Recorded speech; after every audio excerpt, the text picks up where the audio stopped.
acá arrancamos nuevamente con esto que hemos dado en llamar Sembrando Ideas y seguimos con Federico Labarte. ¿Cómo andás? Muy bien, René, muy bien, gracias otra vez por invitarme.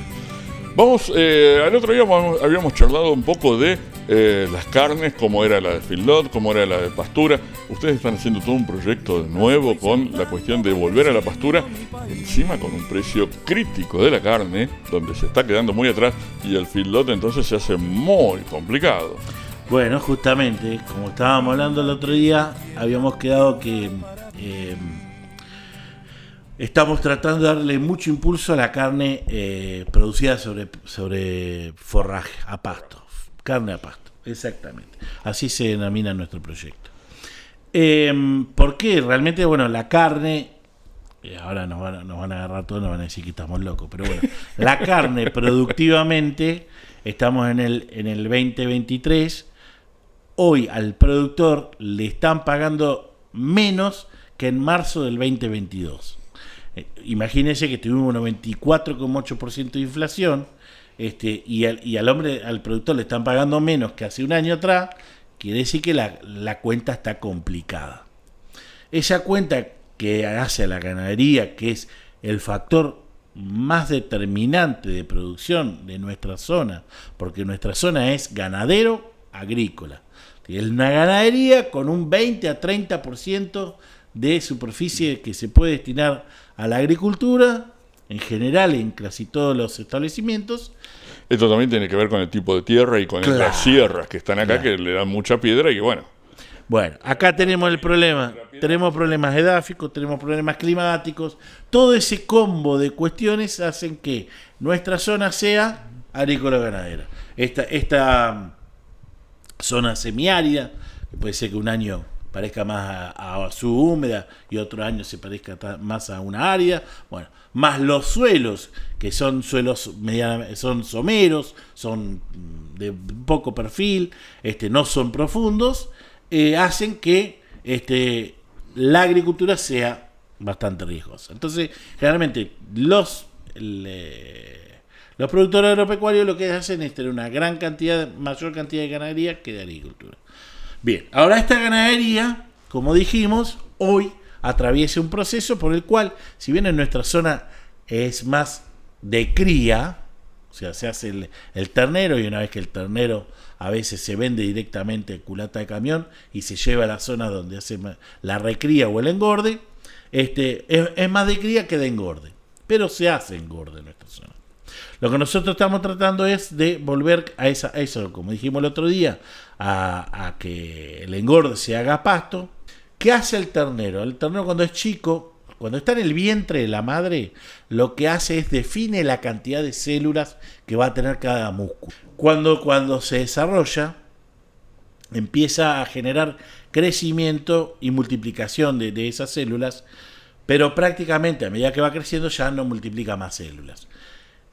Si tuvo una buena crianza en el vientre de la madre y cuando nace tiene un buen nivel de crecimiento y de engorde, va a poder tener un número por fibra o por músculo de células tal que permita desarrollarse de una forma que, digamos, cuando vos ves un novillo que está bien gordito, bien redondito, bien acabado y demás, decís, creció muy bien, bien.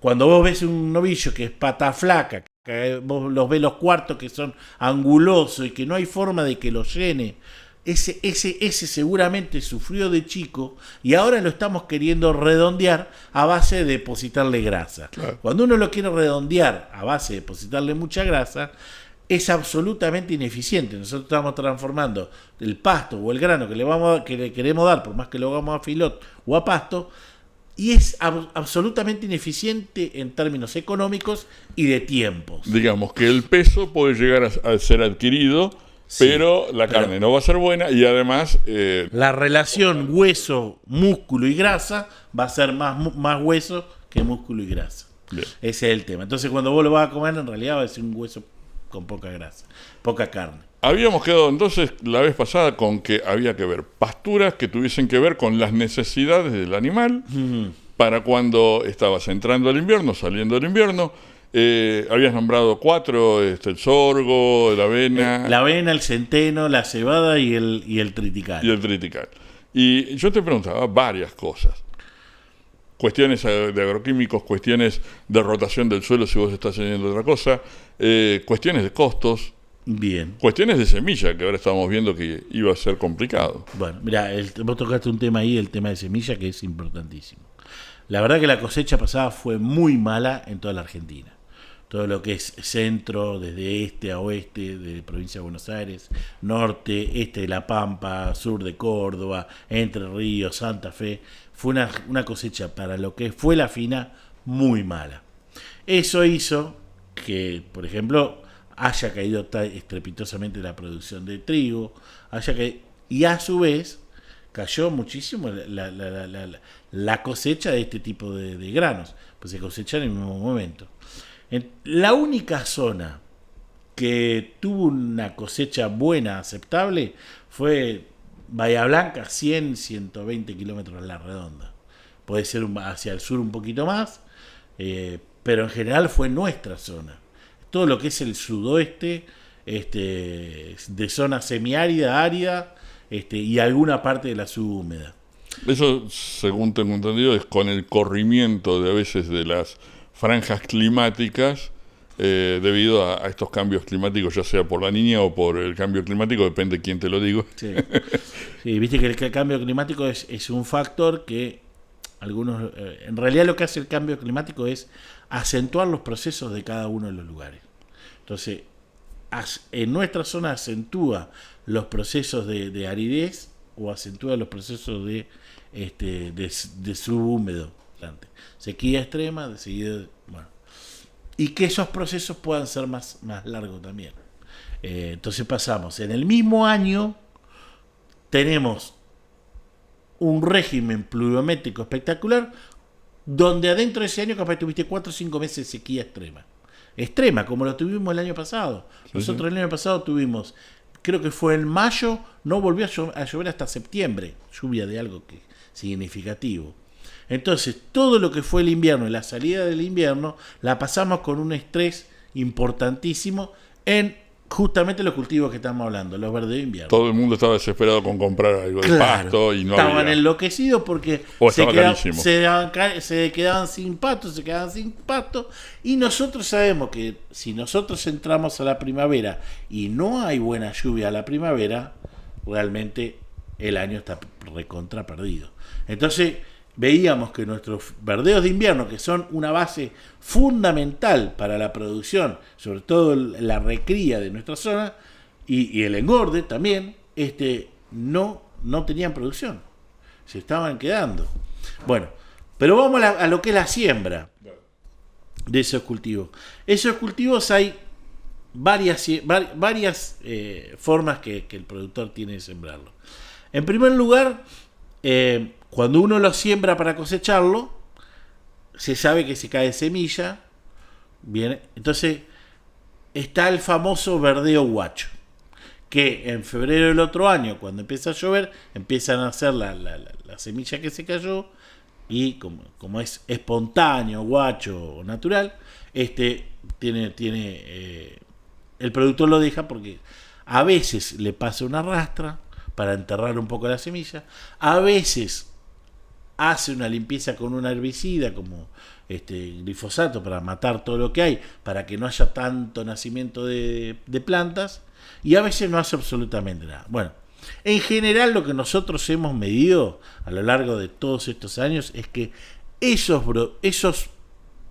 sistema de producción llevado a productividad, digamos, cuánto produce eso por hectárea, generalmente suelen producir en un 40-50% lo que nos produce un verdeo bien sembrado en época, con la semilla adecuada, enterrando la semilla y demás.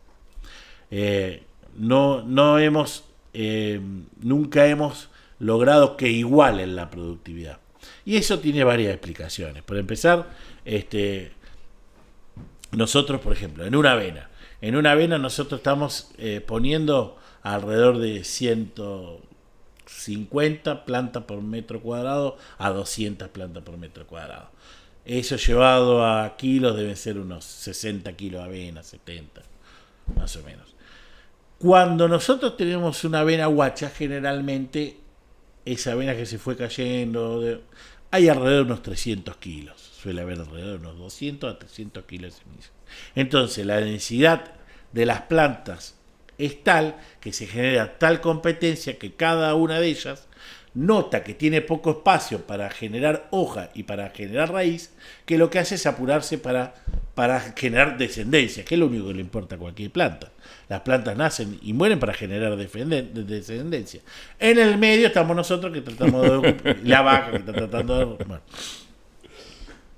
Pero a la planta lo único que le importa es tener descendencia. Somos los enemigos naturales. Claro. Nosotros y peor todavía las vacas. La vaca. Que las vacas, en cierta medida, en libre disponibilidad y bajo un sistema como fuese una sabana africana, donde el animal se mueve libremente en manada y demás, es una interacción absolutamente necesaria. Ahí te voy a meter otro concepto. Cuando uno va a un campo que está... Uno dice, ¿cuánto produce esta hectárea de tal cultivo? Bueno, dice, puede decir, no sé, 3.000 kilos. Bueno, 3.000 kilos. ¿Y cuánto? Y yo dejo un lote que no le hago nada. Voy a los 10 años y voy a tener una acumulación. Vos dirías, si este año produce 3.000 kilos, el año que viene 3.000 kilos, ¿no? Yo tendría que ir a los 10 años, tendría que tener 30.000 kilos de material producido ahí. ¿No? Uno podría pensar que... Depende de cómo lo encarece. Claro, debería pensar que tendría que ser eso. Bueno, no, ¿qué pasa? Cuando la planta detecta que no tiene enemigos, que no tiene nada, lo que hace, entra en un estado de comodidad con el ambiente y de equilibrio. Entonces yo produzco los azúcares necesarios para generarme mi semilla y nada más. No tengo necesidad de producir más. ¿Para qué? ¿Con qué necesidad? Dice la planta. Yo con alcanzar a producir mi X cantidad de semillas y asegurarme mi descendencia, ya está. Bueno, por eso ahí es donde entra el animal en interacción con la planta. De la defoliación, lo que hace generar o despertar un mecanismo de producción de hojas nuevas que hace que uno cuando va a medir y toma, tenés mayor respuesta a la producción que una planta que nunca se desfolia. Claro. Por ejemplo. Bueno, esto lo tiró para decir cuál es la importancia de la interacción planta-herbívoro. Bueno, y con los verdeos, entonces lo que logramos, tenemos este verdeo guacho. Particularmente algunos productores lo hacen porque rápidamente cuando llueven nacen y tratan de hacerle un aprovechamiento. Si uno lo piensa desde ese punto de vista, está bueno. Ahora, cuando yo lo pongo en un sistema de producción donde requiero necesariamente X cantidad de raciones o kilos de materia seca por hectárea, porque uno lo puede expresar de las dos formas, debo irme hacia un cultivo sembrado en tiempo y forma, con la densidad de semilla que tiene que ser la adecuada. Siempre, cuanto más plantas pongo, más rápido ese cultivo va a querer cumplir su ciclo, por una cuestión de competencia. Cuando yo pongo pocas plantas, cada planta va a multiplicar mayor cantidad de macollos, que son como plantas secundarias, que va haciendo cada una de las plantas. Esos macollos van a tratar de cubrir el suelo para ir, como, ¿qué hace la planta? Sensa que no tiene competencia. Entonces dice, yo me puedo agrandar. Y me empiezo a agrandar.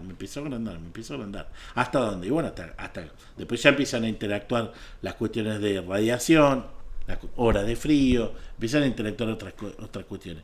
Pero con el tema de los nutrientes y la captación de luz, cuanto más plantas ponemos, más rápido va a querer cumplir su ciclo ese cultivo. Entonces nosotros sembramos una avena con muchas plantas, rápidamente vamos a llegar a abril-mayo con una avena que se va a querer encañar y panojar. Distinto si sembramos una avena con menor cantidad de semillas, 50, 60 kilos, unas 140 plantas, 160 plantas más o menos, en donde esa avena va a querer generar mayor cantidad de macollos para cubrir el suelo, y a medida que genera mayor cantidad de macollos, retrasa todo el tiempo de crecimiento. Todo el tipo de crecimiento, exactamente. Bien. Bueno, con eso nosotros podemos jugar para diferir. Si yo tengo una sola variedad de avena, puedo jugar para diferir distintos momentos de aprovechamiento de pasto. Siembro una avena con, no sé, 250 plantas por hectárea, por metro cuadrado, perdón, 250 plantas por metro cuadrado, que son alrededor de 90 kilos de avena. ¿Para qué? Y para tener pasto rápido. Para que venga rápidamente, empiece a producirse, empiece a querer encañar, yo voy a tener pasto rápido. Ahora, después siembro otra avena con 50 kilos. Entonces, ¿qué voy a hacer? Y voy a tener pasto ya en julio, agosto, en esa época. Eso si yo no tengo la posibilidad de intercalar cereales de invierno. Intercalar sería sembrar un centeno para tener pasto más rápido y una avena para tener pasto después. Bien, a esto después también se le suma lo que no come la vaca, pero lo rompe, porque lo pisotea. Y el famoso alambre eléctrico para poder ir haciendo la rotación. Bueno, hay muchos trabajos que lo que nos indican, históricamente se habló de la eficiencia de cosecha. Bueno, hoy se están hablando de otros conceptos. Se está tratando de que cuando uno entra a pastorear un verdeo de invierno, coseche no más allá del 50% de lo que está disponible.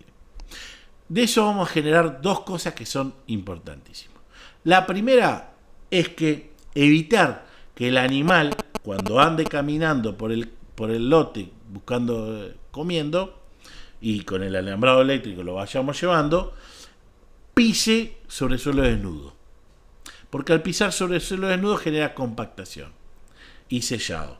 Bueno, compactación y sellado es un tema que otro día lo vamos a hablar muy en profundidad, porque es un tema importantísimo, porque desata todo otro tipo de cosas. Pero vamos a hablar de lo que es el efecto del pisoteo y sobre qué causa sobre... Sí, dos cosas hicimos. Sí. Una es esto, la compactación. ¿La otra? Bueno, la otra es cuando yo estoy pastoreando solamente hasta el 50% más o menos de lo que hay disponible, estoy dejando un área remanente fotosintética viva importante. ¿Qué hago con eso?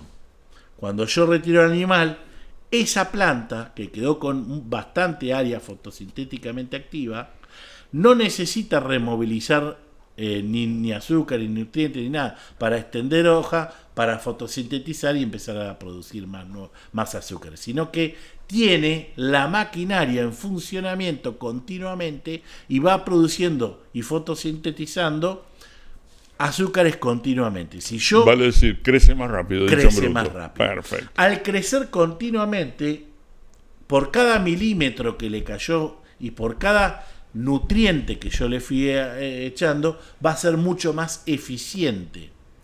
Entonces, ¿qué es lo que pasa? Entonces, y ahí es donde el productor se enoja conmigo. Claro, porque ¿qué pasa? Si yo te digo, vos tenés 10, come 5. Bien. Pero yo necesito mañana, quiere decir que me comí estos 5, sí, pero yo necesitaba 8. Yo antes comía 8 y dejaba 20. Entonces yo, ¿cómo hago? No, vos lo que tenés que hacer es dar la vuelta mucho más rápido. Para cuando vuelvas acá, ya vas a estar en 10 otra vez. ¿Pero qué quiere decir? Tenés que hacer más alambrado eléctrico y correr el alambrado eléctrico más seguido. El cuadro más chiquito y con dinámica más rápida para el cambio. Y entonces, ¿qué pasa? Claro, tenés que trabajar más. La ganadería nos exige trabajo. Y exige trabajo por estas cosas. Porque tenemos que estar viendo si tienen agua las bebidas, porque tenemos que estar viendo hasta dónde están comiendo los animales, tenemos que si el alambrado patea o no patea, bueno, si hay algún otro problema. Si yo, en cambio, le hago una parcela, la dejo 20 días, que estén en esa parcela, que se coman hasta donde coman, me dejen todo al ras del piso y recién después las paso, porque quiero ser eficiente en mi cosecha de forraje, como se decía antiguamente, lo que estoy generando es un perjuicio hacia mi sistema de producción, hacia la pastura, hacia el animal y hacia todo. Por eso, hay infinidad de trabajo de esto, pero bueno, insistimos en tratar de consumir eso, rotar más rápidamente los lotes.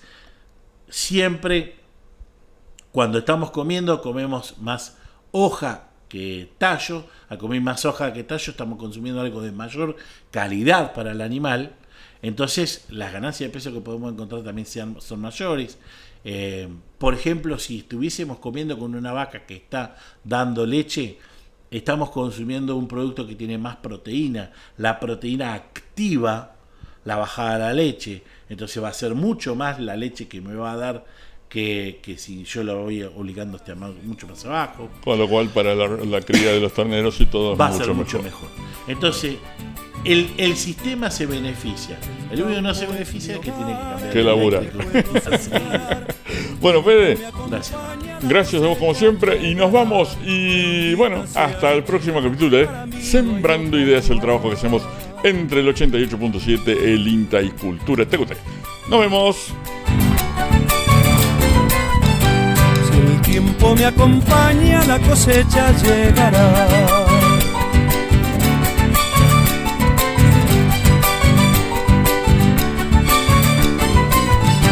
Bendita sea mi tierra, para mí no hay otra igual.